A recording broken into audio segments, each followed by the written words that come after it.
off the mic. Of course, my mic was on. That's why you couldn't hear me. Well, ladies and gentlemen, I want to thank you so much for joining me tonight on the Late One in Review special, where we look at some of the top news. And those going to be joining me tonight on Instagram, those on Facebook. I think actually I've linked into Twitter as well. You can actually tune in on Twitter, which would be even fantastic. Exploring at the same time. And as I explore, I'll explore with different persons as well, because we got each week we'll have different guests and resident guests at the same time. And first of all, let me just bring in the gentleman, Mr. and Mr. Well, somebody's missing. Oh, somebody just missing a while ago. Audie, how are you doing, sir? Can you hear me, Audie? Can you hear? I just wanted. Hi, Silver. Fantastic, fantastic. I just wanted to make sure that the volume is equal to your volume. Stay, Silver. Hi, Silver. Fantastic. Can you take? Have you got something on? Have you got something on, Audie? Have I? Have you got another? Can you take? Have you got something on? Have you got something on, Audie? Yeah, I've got my device. Let me see. No, you need to turn off.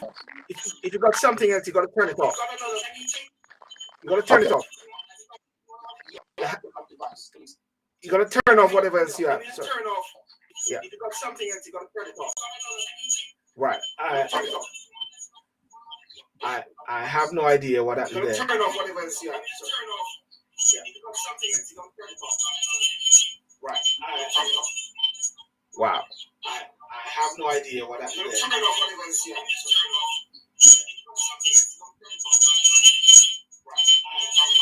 Sound. Wow. I have no idea what happened there. Okay. Can you hear me now? Wonderful. Fitz, Jiggy, how are you? Natural beauty, peace and love, Silburn. Okay, right. Okay, I'm back. Whatever was the feedback, that feedback is gone. But anyway, the feedback and persons will come back. And we got Audie. I think we have cracked it. I don't know what it was, Audie, but we have cracked it. Yeah. You good? Turned off my PC. I've turned off. Yes. Turn off my PC. Yes, sometimes you get. Yes. Well, Audie, listen, ladies and gentlemen, I want to thank you so much for joining tonight, Audie. Bishop Graham will join in as well. Well, ladies and gentlemen, I've got Senior Pastor Audie F. Cummins, who is going to be on the show tonight, head of the Bureau of Ministry of Commercial, Corporate Affairs and Blacklinks Global Ambassador.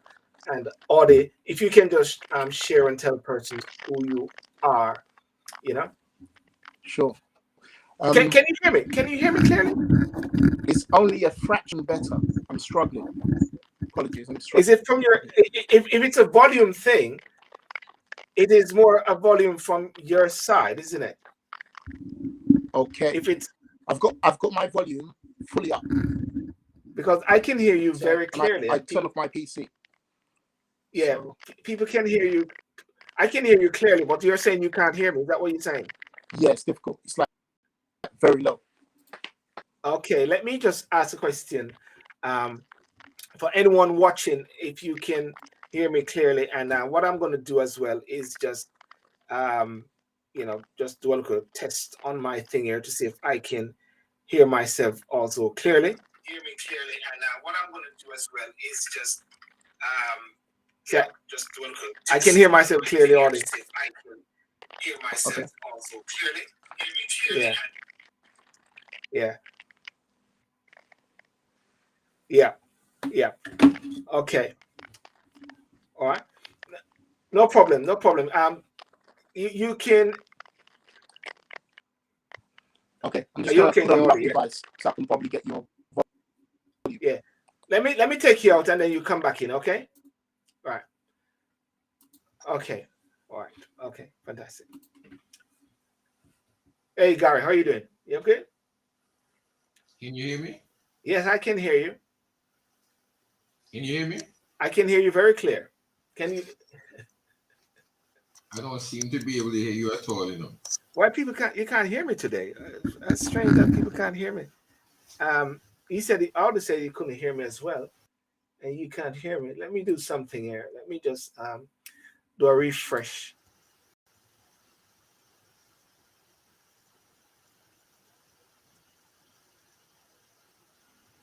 Yeah. Is that better, Gary?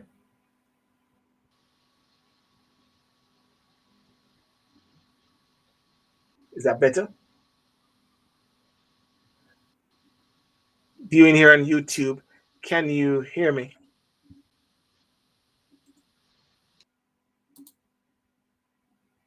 Okay.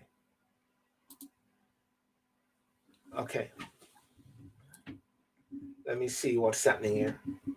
Instagram seems to be working okay. This seems to be working okay.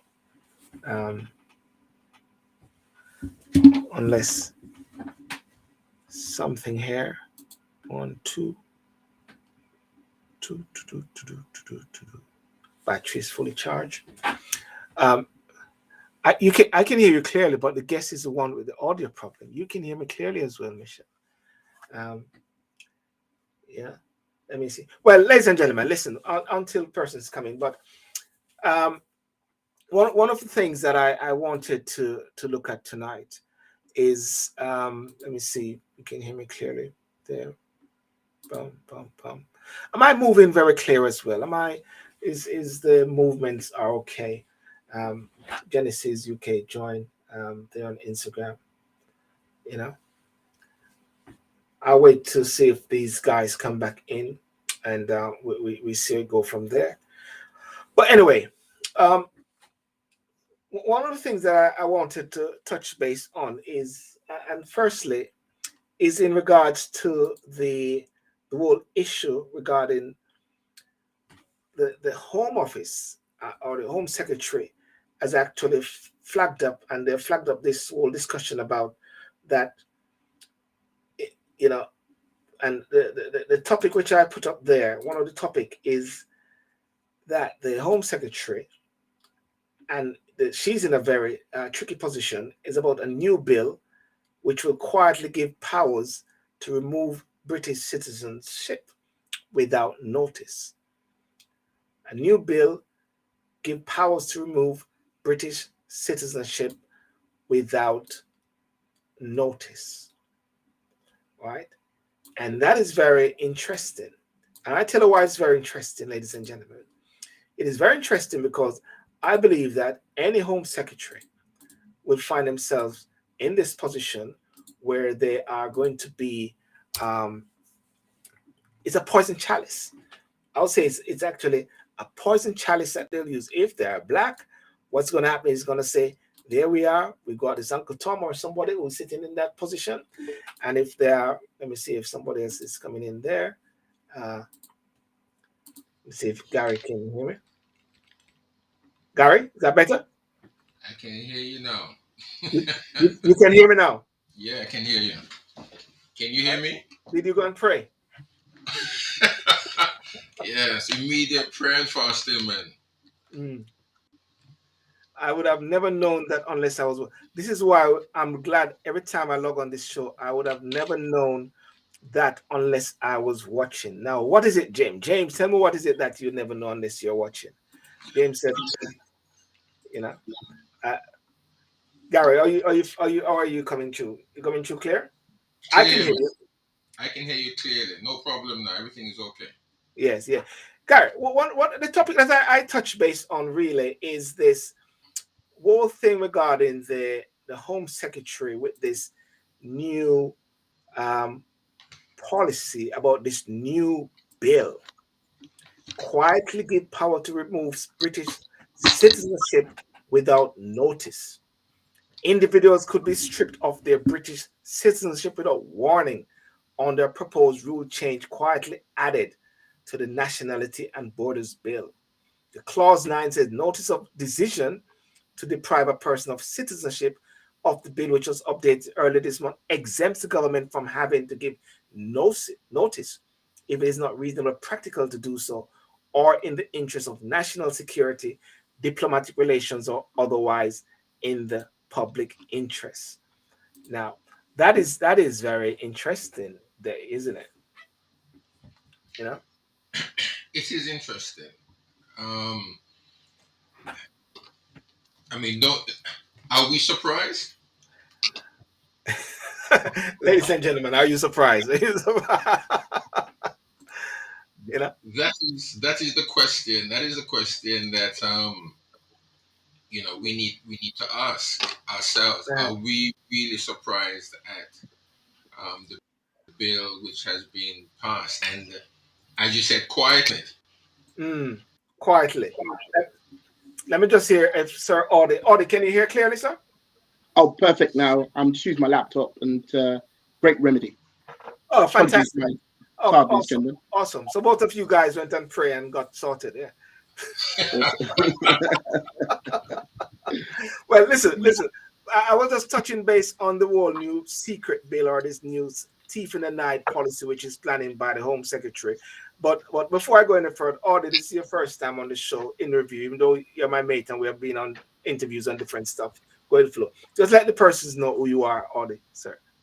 Yeah, certainly. My name's Bishop Dr. Audie Cummings, and I am, as Silborn said, I've been on the show before, but it's first time in terms of the in review. I am also the ambassador for Black Links Global, which also has a campaign at the moment. We deal with civil rights and many other things. And also, I am head of the bureau for the State of African Diaspora for the Ministry of Commercial and Corporate Affairs. Yes. That is SOAS. It's SOAD, which is a state of African diaspora. It's the most elite African state in the world. And we effectively have been around coming on 3 years. And we, as you may have had on other programs, we have our own currency, which is known Yes. as Lumi. And we have a block of 350 million people, which is the third biggest block of people in the world, and spread across Africa. We have some 500 representatives, but also we have in Eco 6 another 100, of which Jamaica people are familiar with, and the US, United States diaspora is some of the few which is in Eco 6. So we're pretty ubiquitous as far as the globe is concerned, and ever growing in regards to membership and citizenship, which people are able to join. Yeah. My last program during the Black History Month was on the Lumi. That was my last program, and that was with Kenyama Brown, who is the Minister of Political Diplomat Foreign Affairs Yeah, in SOAS. Right? Because I said I wanted to leave the Black History Month on talking about empowerment. You know what I'm saying? sure, Economic absolutely. empowerment, But we talk about that. But thanks for coming on today. And ladies and gentlemen, the glitch is no problem. Thanks for persons who are joining. Or the thief in the night bill, as some would say. Gary was saying something that are we surprised about this bill here? Are you surprised about this bill, which is some is called like a thief in the night by the Home Wow, Secretary? wow. It's yeah, I would say in the sense that it's a very radical bill Yeah. concerning what a citizen of the United Kingdom is supposed to expect if this actual if the criteria isn't met by a citizen, that they could literally almost just go missing, and it's highly concerning. However, since we've exited the EU in terms of the transition that we're making, the only challenges is obviously it's a situation where human rights that would have been protected are Yes. somewhat in new types of territories and waters. And I suppose this particular bill, which we're seeing come through, would be a little bit of a consequence of a sort of insula that we would have had previously before Silborn. Yes. No, Audie, we can Still hear here. you. We can hear you. All I did was put you on the screen for yourself only, so you can have the Okay, audience. just Yeah. be trying to be a bit sensitive. Yeah, Yeah. so I mean, it's yes, it's radical. I run a chamber myself, and even in the chamber, it's a hot topic concerning what's been raised in the Commons concerning this particular bill, because it's clearly radical, and it appears to it's something we've never had before. And in terms of immigration as a category of topic concerning the United Kingdom, it's yet another bill that presents very totalitarian. And one really wants to have a look through that paper, how it got passed, and what the motives were behind it being passed. Because again, it's we have many citizens who suddenly are finding out that they need to leave the UK, and their families are finding that they're missing the next day because they're on a plane back to Jamaica or wherever they've been deported to. And now we have an additional bill that threatens the citizenship and the rights of citizens within the UK. And of course, being black and all of the stigma and the prejudice that unfortunately historically we've experienced, we will have concerns more so than many others to think, well, how will we bode legally in this new bill and this new environment of totalitarianism and highly extreme consequences of losing one's citizenship? What's the actual what's the scope? How does it apply? Are there any cases? What's the rationale? And of course, I believe it's sort of headed up by Ms. Patel, isn't it? No, it's interesting, and I'm gonna maybe a devil's advocate to a certain extent, because one of the things that critics have said about this is the Begum case, that young girl. Remember the young girl that they was trying to remove from the UK? Yeah. That they're saying the background of it is that, and also in the recent potential, or well, the bombing of Liverpool hospital, Gary, is it that the Home Secretary, that office, is a poison chalice? Whosoever goes into that position will always be criticized. If it's a white person go there, is racist. If it's a black person go there, they're Uncle Tom or Uncle Mary, or so, like Aunt Mary, can't book Uncle Mary, you know. What do you think about Gary? What do you think about that, Gary? In a way, because there are issues that need to be resolved. I mean that guy was deported. That guy lost his case and should have been deported. Okay. To me, the point is this, and is this to some extent, and even amongst us, let us say as black people, yeah. Now, Priti Patel, is she Indian or is she black? Where would you Asian? She's Asian, isn't she? And Yeah. do you class Asians as black? That's the question. No. Now, the thing about it, they can always, you see, that is what sometimes we always want to skirt the issue, isn't it? We always want to go around the periphery, and that's why you're here, Gary. and listen, I'm speaking for my own self, right? I'm not speaking for I'm not speaking for an organization. I'm not speaking. Yes, I'm proud, just like probably what I write Dr. Cummings would I don't know what he would say, but yes, we are, or I am a minister, and I'm proud to be a minister, and my minister, being a minister, you know, growing up in a Christian home, growing up again, my parents were ministers, so to some extent, Hallelujah. I've been a part of the ministry all my life. Praise God. But I'm very much a part of society. I'm very much ingrained in society here in the UK, in Jamaica before that, and before that, the United States. So, fine. You know, all of us here, all of us, you, Stillborn, and Reverend Cummings, we're all well-rounded, I believe, in various things, and we can't segregate ourselves. So we have to hit the issues straight on, in as much as, you know, probably Paul the Apostle, he got himself into trouble trying to address certain things. But let me say, there's a lot of times that the indigenous society in which we are in, they will place people into certain positions to represent the umbrella. I'm not an umbrella. I don't believe we as black people, we are the umbrella, right? And the Asian community cannot represent me. Let me say me. They can't represent me, right? As a Jamaican, because I am Jamaican heritage. Now the thing about it is that according to what was written here, if you, and I'm sure you've read it, Silborn and Reverend Cummins, I'm sure you've seen it. It says here that I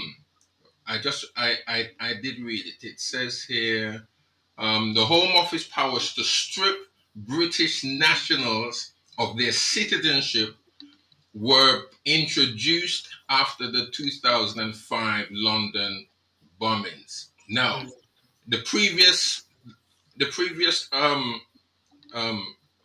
paragraph says it builds on previous measures to strip British-born dual nationals of citizenship, to do it while they are abroad. Measures used mainly against British Muslims. That is what that is what this piece has said. Yes. But they're very willing, I'm sure, that it will even be extended to British Jamaicans. Now, it's because it's opening it up, isn't it? It is. Yeah. And they have never, any one of us, whether on this platform or or our listeners that have been born in this country from 1960s or 1950s, let us say. Yeah. I do not believe, Silborn, that they have really accepted us as British citizens, British nationals. We can always wave the passport. We can always wave the British paper to say we're born here. We can always the birth certificate. But that means nothing, my friend. If they can do that to a British Muslim, and they made reference to again, Shamina Begum, who fled to, who went away and did what she did, and she wants to come back now, and they've stopped her. Who is to say that they will not do it to you and I? Because they are already flying tens or six or whatever. They're spending that money to send the Jamaicans back home. And some of them don't even have people home. They don't even have family home. Yes. They don't.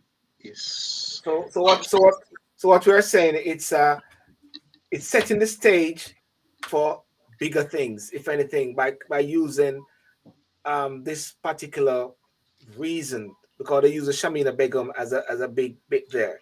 Ode, in light of the Windrush factor, and in light of what's happening in the UK, how are these things going through just like that? How are people allowing these things to just go through? Yeah, because of course we know in terms of the overview of how the political system is supposed to work, and that is that to even get a white paper, one has to have a petition that will have to reach substantial amount of thousands of signatures, and then once that's negotiated, then it will be debated within the actual House of Commons. Yes. And actual system such as ping pong would then ping that actual white paper once that's been debated through to the House of Lords. And really the House of Lords there is pretty much a check in terms of what just to make people think about the papers that are going to go through. But even as we look at this particular point, I want to examine that particular constituency of the House of Lords, because what we have there, we have a set of bishops that make up that composition of some 800 members within the House of Lords, which Yes. coincidentally is the second biggest composition of Lords, second only to China, which has the size of population that it has today. But the point that I wanted to make is that, I mean, I'm Pentecostal. My background is Pentecostal. Mm. And what it is that those actual lords, as it were, or law lords, are Church of England, which is Queen Elizabeth's actual religion. However, in today, where we're looking at diversity, having sufficient proportionate representation in both houses is key for the British Empire, as it were, or the transitional empire, Mm. as it were. And particularly since 2000, we became a political system. One would have thought that the representation and the composition of that house. Now, I say that to form a foundation of the point I want to make, which is regarding, I believe it's Dr. John Sametu, Mm. who had his application refused. And I think he's the 98th Archbishop, and he's the 98th Archbishop. And upon his actual uh, retirement, it's supposed to be an automatic qualification into the Yes. House of Lords. But he's been refused not once, but twice. Now, I mentioned this, of course, even within the present system as it is, that requires some democratic expansion in Yes. other denominations, such as Pentecostal, such as other religions that are clearly here making up this society. Yes. And this position concerning immigration only heightens the narrowness and the non-democraticness of the structures of both houses. And yes, things are better than they were, but in a time when we're trying to drive for the global objectives of the 17 global objectives, where Mr. Johnson has had to rearrange his cabinet to be more diverse, I say there is much further to actually go. And if we are to be the global country and economy that we're endeavoring to be, then this reflection has got to take place in the entire democratic system. Because if they can inequitably block Mr. John Sametu, who is the Church of England, and he is the 98th, 97th, 98th Archbishop, and he should have an automatic application, but they would make space for a cricketer with no disrespect called Mr. Botham. And I think it was our right honourable Lammy that had cited that they made space for him, but then say there isn't any space for Mr. John Smetu when his application should be automatic. I draw your attention to this Mm. frame into which we now have this law that Miss Patel has put through. And of course, our dear pastor is questioned as I do they represent me? Is that my voice? Are they of the socio-economic demographic? Are they Mm. humanitarian? Are they, are they even, even in their approach? And so in the time we've just exited the EU, these are the complexities that need to be navigated. And I say at such a time as this, I say that the thrust of this specific policy wasn't the best political science, I would say, for such a time as this. I'd say that it's going to clearly meet a situation where people are going to petition and people are going to argue. And I'm saying that this is the lack of sensitivity Yes. and finesse that a country such as ours, even with all of the issues of the Windrush and the SUS laws coming up in the 60s, and I was born in the 70s, it's not good enough. And we've got to have a standard. And unless standards are Yeah. maintained in regards to how we treat individuals, the way we operate and our manner, then we are not progressing if our manner is not improving. What say you, dear pastor? Well, Reverend? Mm. before I continue, Sil, I mean, Mm. even if I want to give a big shout out to a fan base of one, which is Michelle. She said, Yeah. yes, hello, Michelle. But you're absolutely right, Rev. And even what James has said. James says, as you had put up, Sil, he says British Muslims and British Caribbean are not the same thing. And even Right. further up, Michel did went on to say, I bet they're not doing that to Italians, people from Yeah. Spain, etc. They're not doing these things. And Yeah. You and know, also and also and it's also only, because yeah, and also yeah, it's because we're all out of the EU. Sorry. Yeah, go on. right. Sorry. And it's only to the Muslim, if because the next set of people that they're going to be targeting, or that they are targeting, is black people anyway, and black Christians probably, Mm, because what is stopping them? Yeah. We're not hearing them of them sending 6 Polish, 7 Spanish that has overstayed their stay, or they've been imprisoned. So we need to deport them. We're not hearing that. We're not yeah. hearing Right. things like that. You We're know not what? hearing. Yeah. They're against the French. Listen, Yes. the British and the French, even throughout history, Yes. you know, we've been bombarded from school days, right? With wars between the French and the British, right? So Mm, we know there is no love lost, even with what's going on with what they're doing now with them fighting over fish in the British Channel, yeah. But you'll Yeah. never find where a French person yes. is being imprisoned for how many years, and as soon as he's finished, they deport him. You're not hearing that. Yeah. Yeah. You know what? You know one of Yeah. the things that you touched on, and Audie, Bishop Audie said, and David said it last week as well. It's about the timing. There are some timings which these things are happening now, which are off timing. The timing. What we mentioned last week, Audie, um, it was the timing of cutting away the money for young people or so families. That £20, the timing was so off in light Yeah. of the fact that we're going through this COVID and we're getting things into back some semblance of normality. This again, the timing is off. But I believe maybe the government even think that the timing is correct because in light of the recent bomber, because the Home Secretary is being criticized for not getting rid of this person out of the country.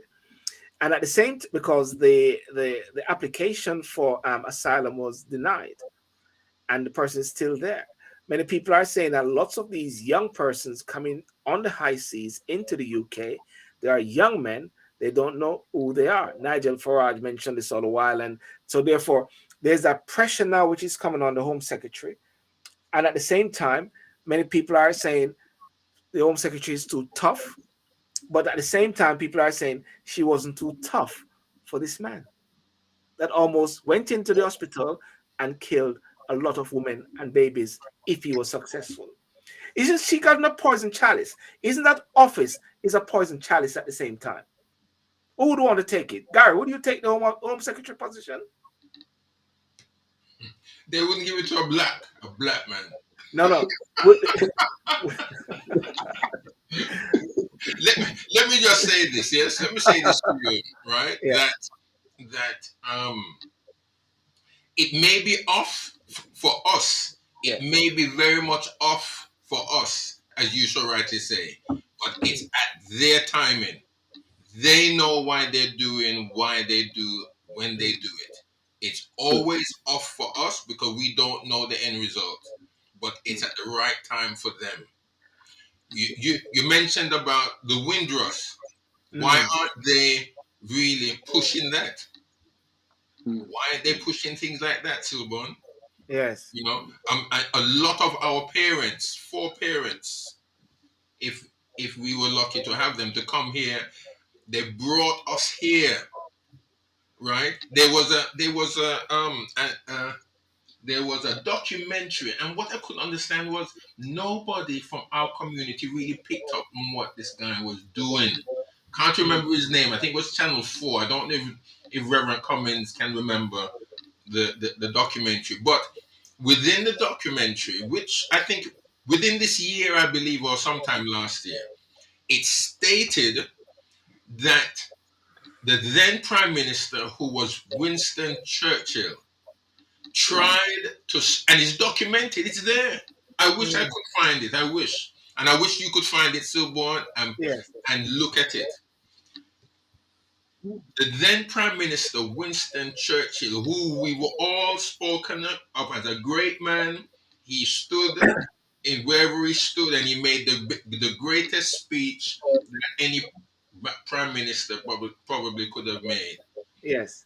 But what he found was that as the boat was crossing the Atlantic Ocean, he tried to divert the ship from the West Indies to Yes. go to Africa to pick Pick peanuts. peanuts.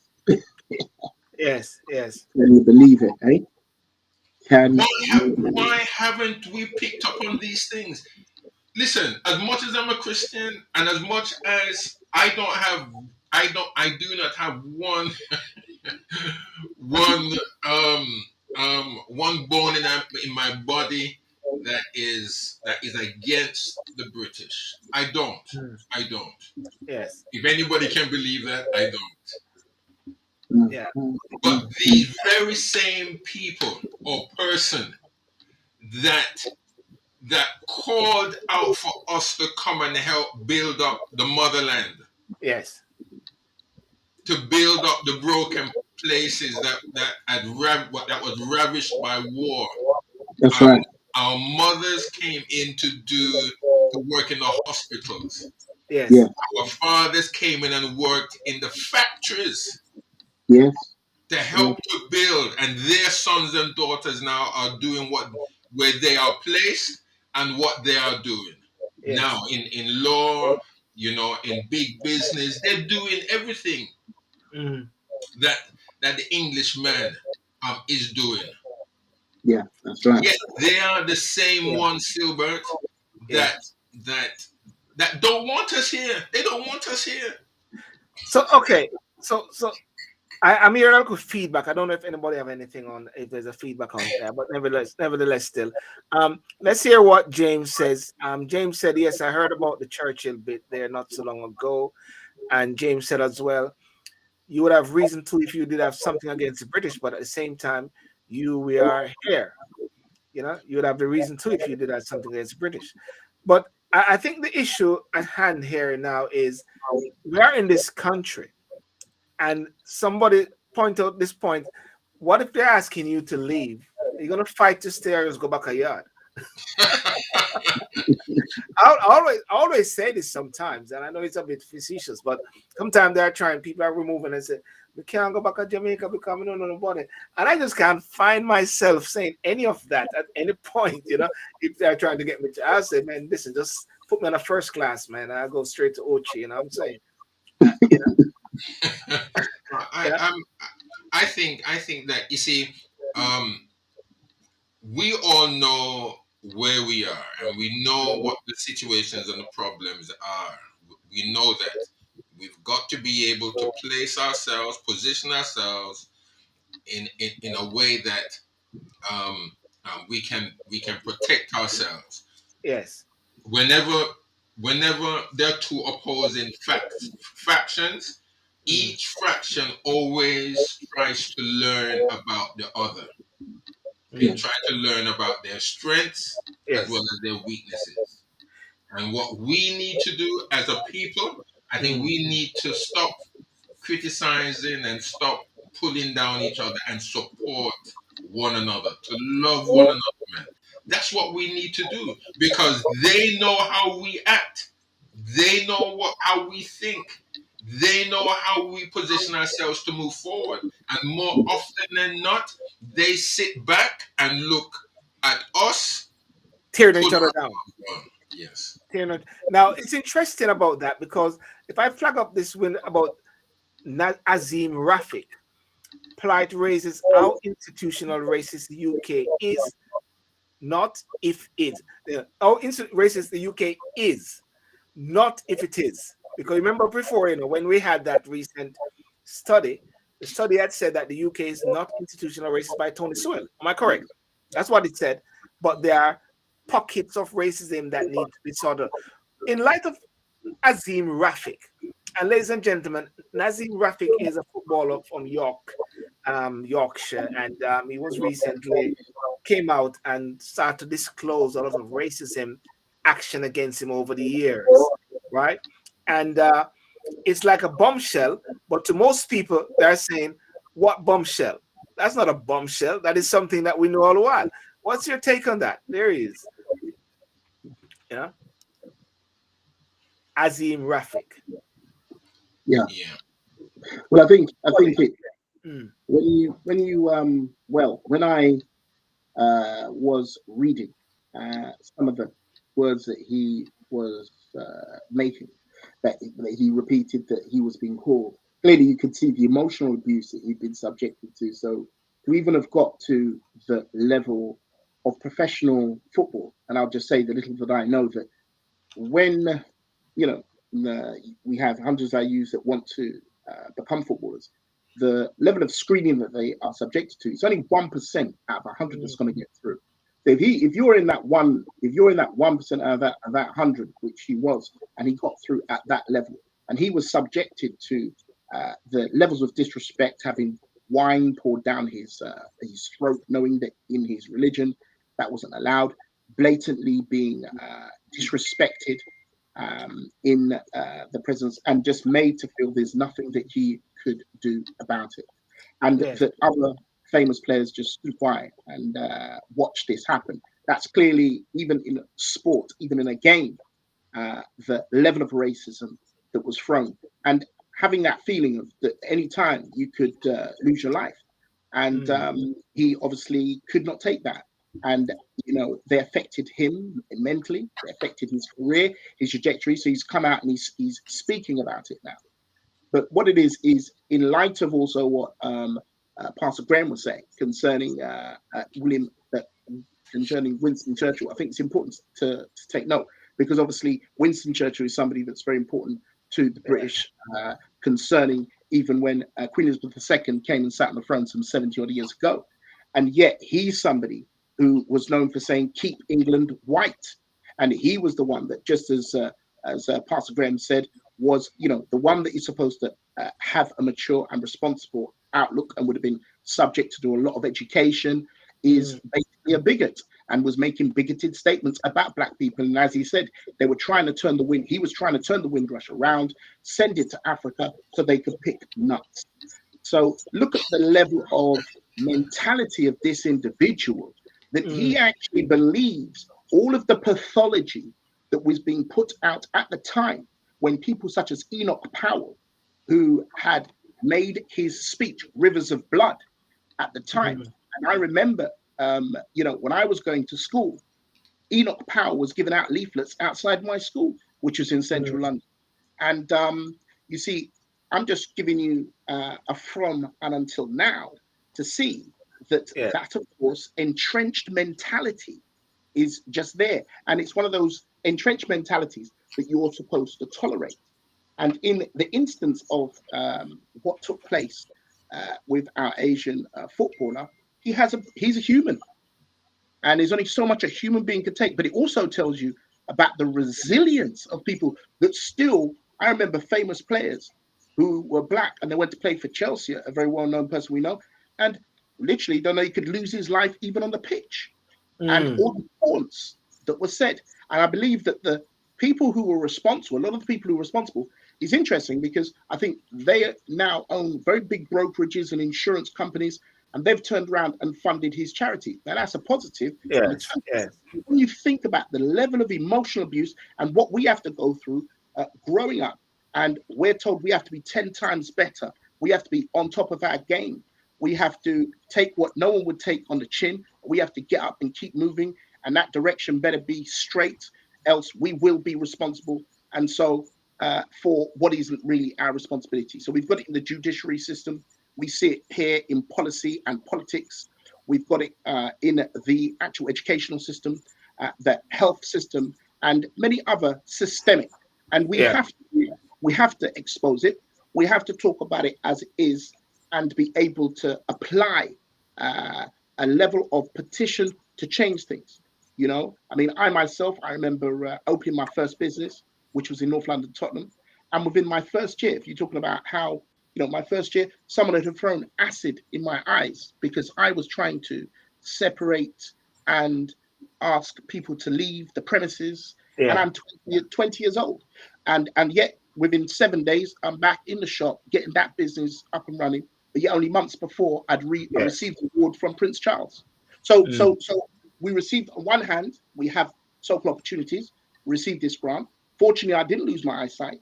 But at the same time, next week I have to be back as if nothing's happened, and I have to build one of the most successful businesses that's going to transform the lives of Black people. But yet I was almost losing my life in the process. It does take gumption, and we go through, and we're going to come through because I believe that we shall overcome in Jesus' name. We Gary, we spoke last week, and Audie, just to let you know, because I find the in review program keep taking us to a particular level about, what should I say, who we are and what we're about, and how we can make a change instead of just having conversations about topics, isn't it, Gary? That's we coined this topic about God and government. God and government. We're back again to that same point. Government and God. What are we? We are okay. Listen, we're here on this earth for a reason. And I said this to somebody they're worried about when they saw that article about the Home Secretary. I said, listen, God is not going to take us here and leave us like this, right? But at the same time, we have got to know the purpose of why we are here. Just like in the Bible talks about in Jerusalem, Samaria, and the uttermost parts of the world. So therefore, if this is your Jerusalem, am I the one preaching now, or is the preachers? the Jerusalem is where we're at, and we've got to occupy. Yeah, Yeah. So what I think, and again, what Reverend Cummings has said, I'll stand behind him on that. Yeah. In that, I don't think there's ever in this world a people like us. Yes. Where we have been beaten, we have been suppressed, we've been burdened, but yet we stand up. Yes. We stand up and we move forward because we're thinking sometimes not of ourselves, but we're thinking of our families and those behind us. Because if we ever stayed down there, my God, we'll be in a worse situation today than at any time. And the laws that are being passed, really, when you think about it, the little things that we do, and that's why I believe, and I take my hat off to our Black colleagues who are in Parliament now and such. But we need more men. We need more women as councillors and as MPs to stand and to let our voices be heard in the corridors of power. That may either be local government or that may be national government. But we need more men because the laws that are being fashioned right now and laws are being passed every day that we don't know about. That's the sad thing about it. Laws don't ever, I wouldn't want your listeners and the prospective listeners that are out there that's not listening yet. But just because we don't know what's going on in Parliament, unless somebody makes a big hoo-ha, right, that nothing is happening. Laws are being passed every single day.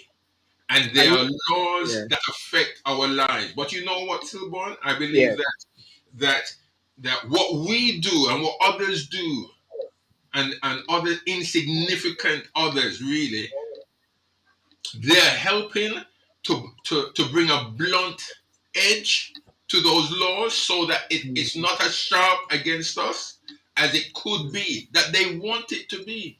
Yes. Because there are laws out there that that's been put in place to suppress us. They may not get rid of us, but they're there to suppress us. And you know what? Understand that. And you know what as well? In light of the the COVID factor, which is around in the pandemic, a lot of laws are passing because we are so focused on one thing, on the health factor of ourselves, and just really zeroing on that laws are being passed. Look at what's happening in Australia. Look at what is happening in certain countries, whereby people are being ripped apart by being set against each other. And you think about this, are these leaders, Gary? I mean, are they? And Gary, are these leaders? Are these leaders actually pitting people against each other?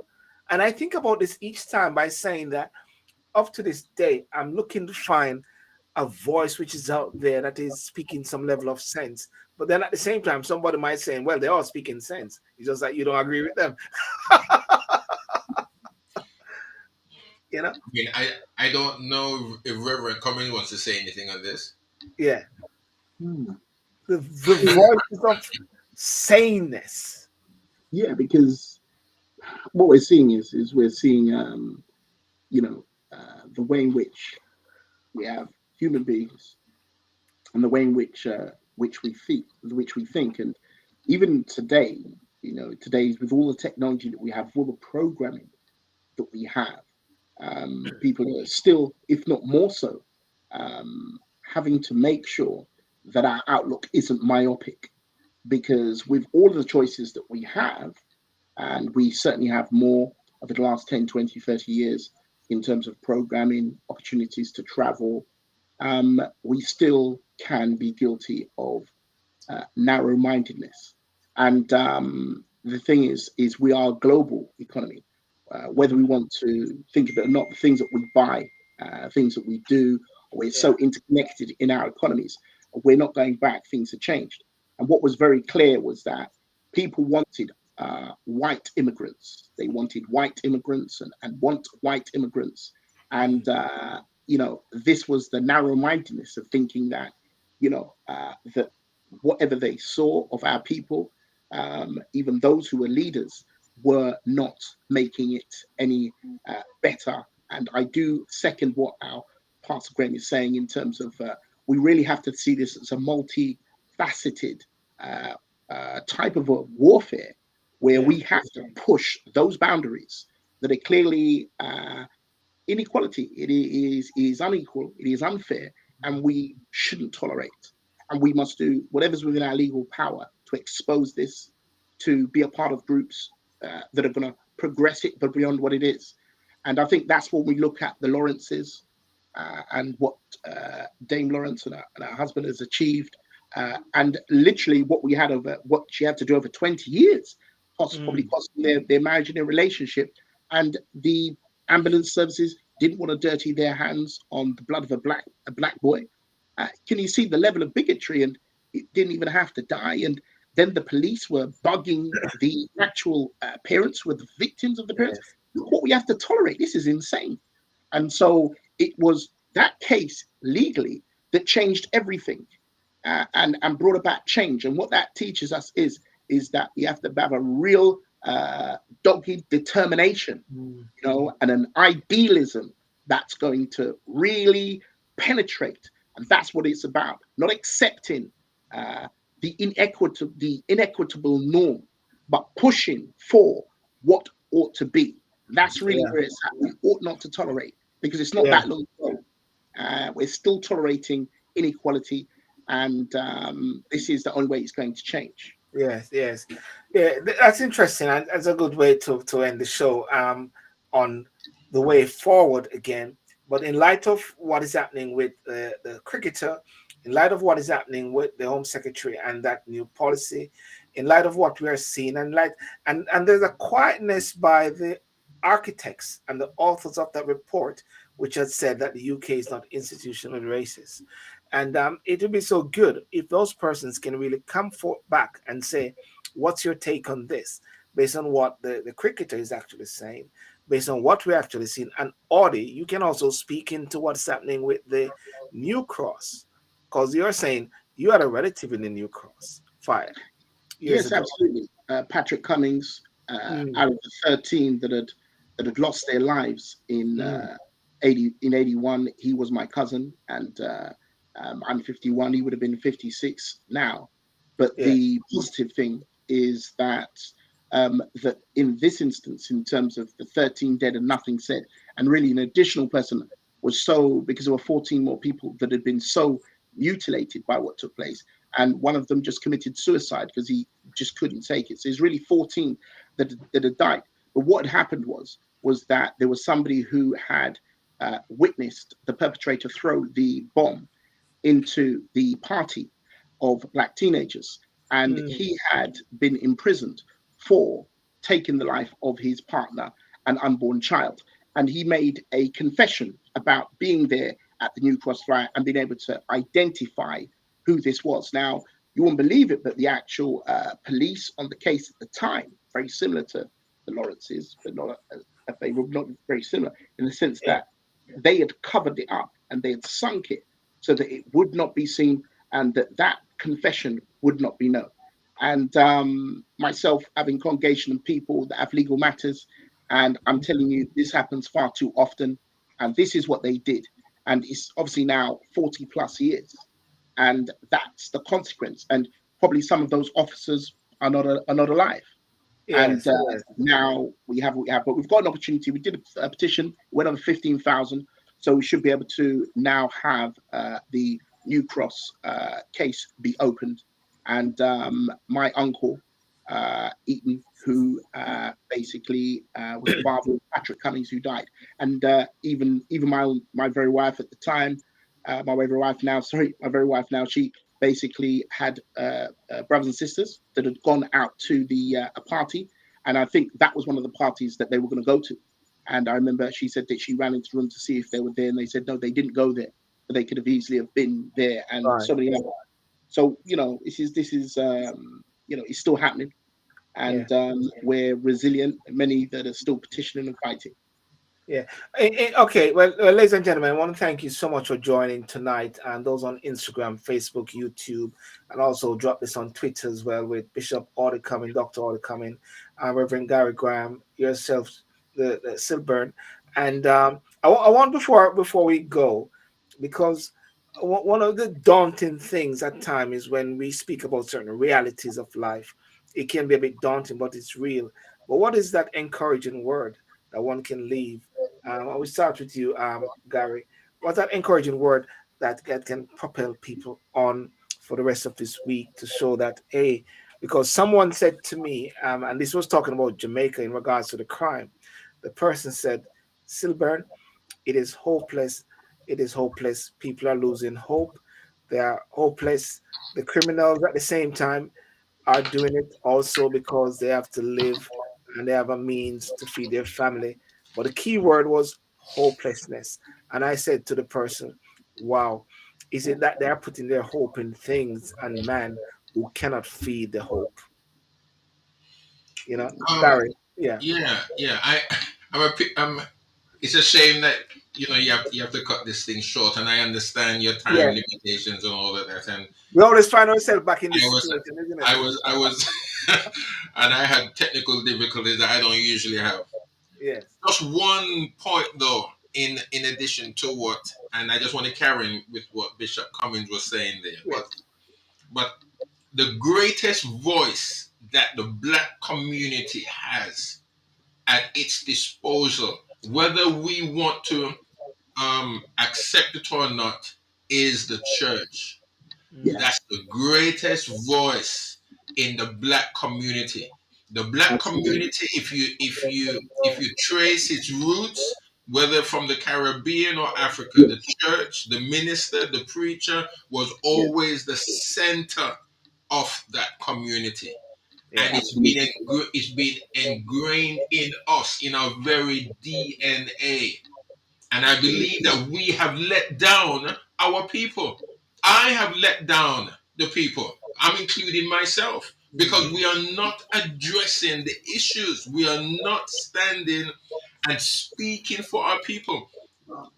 We are we place ourselves in various, yes, local organizations. I don't want to sound as if there's nobody out there doing anything. That's not what I'm saying. That's mm, not what I'm saying. I do believe, just like myself, I'm here in Leeds and I'm trying to get into the community. I've been here for 2 years, so 2 years is not a long time. I'm trying to stand and to speak for the people and to see the issues, to try and identify with the issues that they're having to be faced.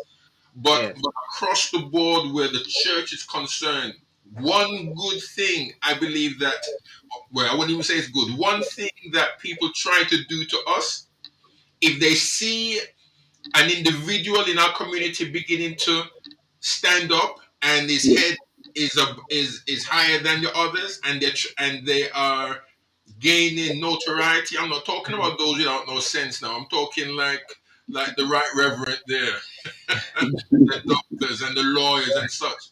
Do you know what they're trying to do? They will put that person in various organizations. That's a crucial point there that I Bounds missed. a bit. That's what Yes. they try to do.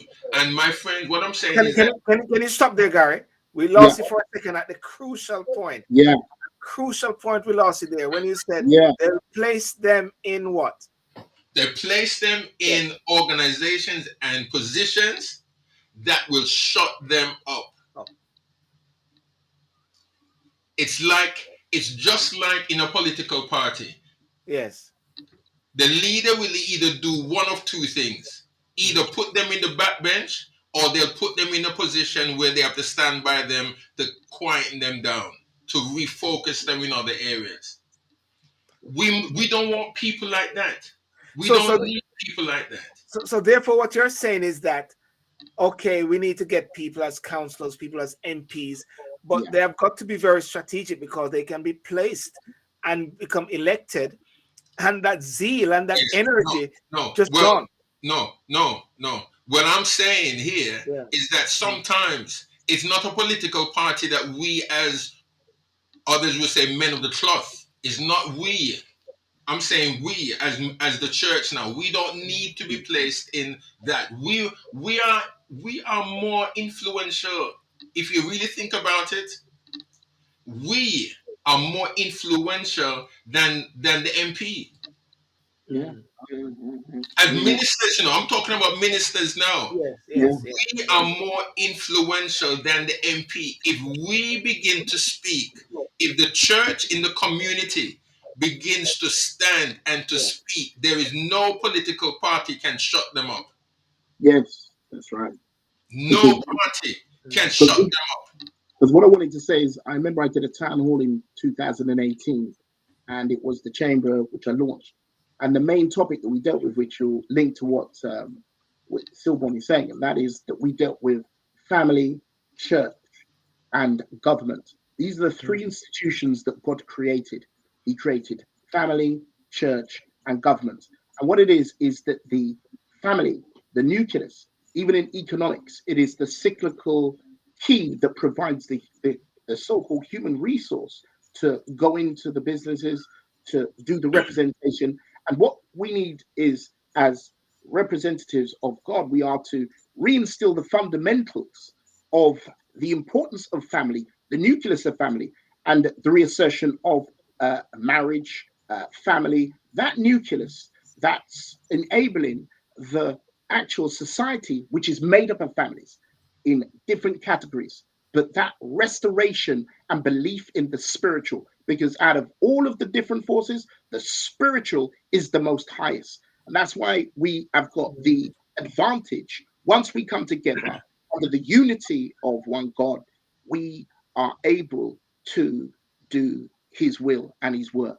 And I think that's the key message: love, cohesion, unity, and truth, and restoration and love. And I know that we will receive and breakthrough. These are the fundamentals that people are crying out for now.